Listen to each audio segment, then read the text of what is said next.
Well, yeah, with so many great sporting highlights from 2010, the question is, where to begin? Well, how about with golf? Because it has, without doubt, been another great year for our Irish golfers, and especially for one man whose talents saw him join an elite band of brothers. Really good players have played in that Ryder Cup and been buried. A sports war, I suppose you could call it, couldn't you? I certainly feel a bond with everybody that I ever played a Ryder Cup match with. I think in every sport there's a pinnacle point, and the pinnacle point in golf would be a part of the Ryder Cup team. The most fun I've ever had playing golf, whether it be amateur or professional, has been in a team event, particularly the Ryder Cups. Yes, you're the most nervous you've ever been. Yes, it's an unbelievably high adrenaline week, but it's also an unbelievable buzz. You hadn't really made it unless you played on the Ryder Cup. There's no money involved, but there's all the pressure in the whole world. There's something about the Irish as well too. I mean, everybody's saying, why do the Irish always do it in the Ryder Cup? But you know, the reason is we're always in a pivotal role. It's somewhere between 7 and 12. Yeah, the two Iron Christie played over that lake. I mean, unbelievable. Absolutely. Shot. Unbelievable shot now under that Absolutely. pressure at the time. Yeah, and his opponent having a 9-iron in his hand. And it killed him. Christie hit that shot in, and it buried him. Yeah.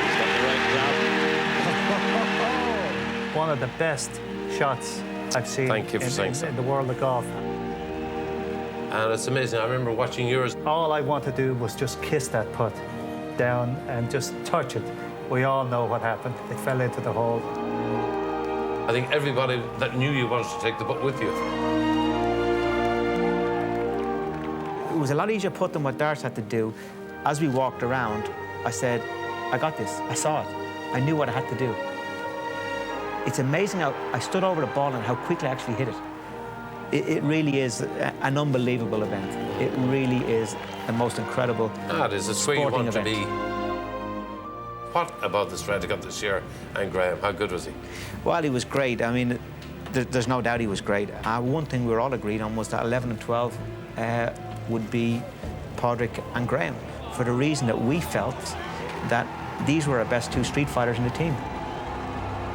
As an Irishman, I felt immensely proud of that. Talk about being a street fighter. He just wasn't going to lose that game, was he?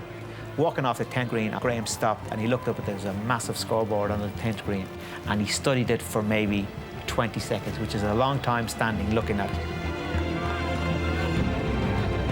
And he looked at it and he turned around and he looked up at me with a smile on his face. He says, I think it's going to come down to me. What do you think? And I'm going, I don't know, maybe. Knowing rightly that it was going to come down to him. Of course. But the point was, Graham knew from the 10th hole on that he was going to be the man. And that's what makes his achievement of what he did even better. I can honestly say at never any stage during the afternoon, I know it got very tight, at no stage did I ever think we weren't going to win, because I had so much confidence that at least one of them was going to come through. And I knew that all we needed to do was to have one of these two guys needing 1 point to deliver, and we were going to do it. And that's exactly how it turned out. That's the way it happened, That's the way it happened, yeah. What about Graham's win? US Open, Pebble Beach. My God almighty. I mean, that's a Cinderella story. I mean, number one, to win a major, but to win it at Pebble Beach. And they had it set up so tough. I couldn't believe it. I mean, I was so pleased for him. And, I mean, it's made him such a big player now. He put himself in position the day before and came through in 18 when guys all fell around him and was able to handle the pressure. He's a warrior. He's battles like hell. He never seems to let it go. Dustin Johnson, you would have thought, my God, everything suits him, the length, and yet for Graham to go overtake him was fantastic. He knows the line. This then to really pile the pressure on Tiger Woods at the Chevron World Challenge. And he's held it! What a year for Graham McDowell! The year that he's had with beating Tiger, the way he beat him, those two putts that he holds, the way he won in the US Open, I mean, incredible. I'd say he's dreading that this year is ever going to end. It's a fairy tale story. Ladies and gentlemen, this year's US Open winner, Graham McDowell.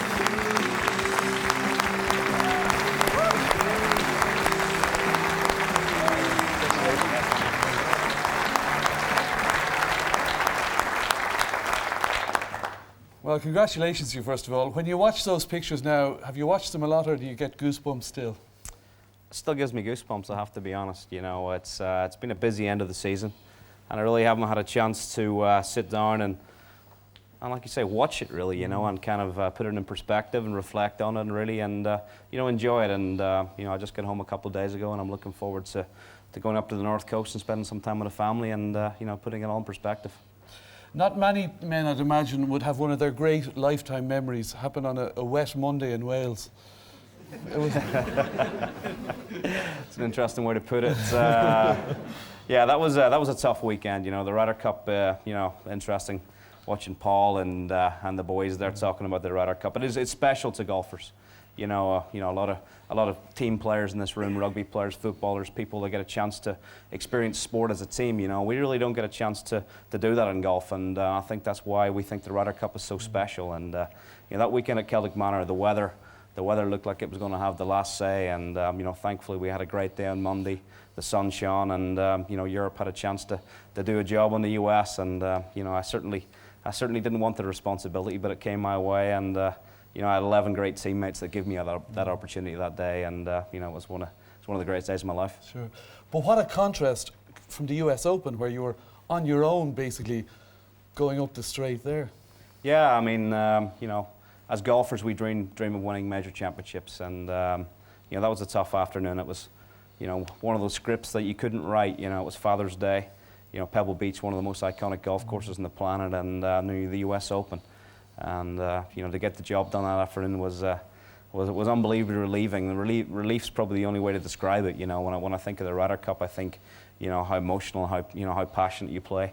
The US Open's a grind. You know, it's a major championship was very difficult, and you know, it was a great day, and you know, it was emotional in its own way as well. I guess with my dad coming onto the green on the last, as we saw. It was emotional for all of us at 3 o'clock in the morning back here, but it was great. Graham McDowell, ladies and gentlemen.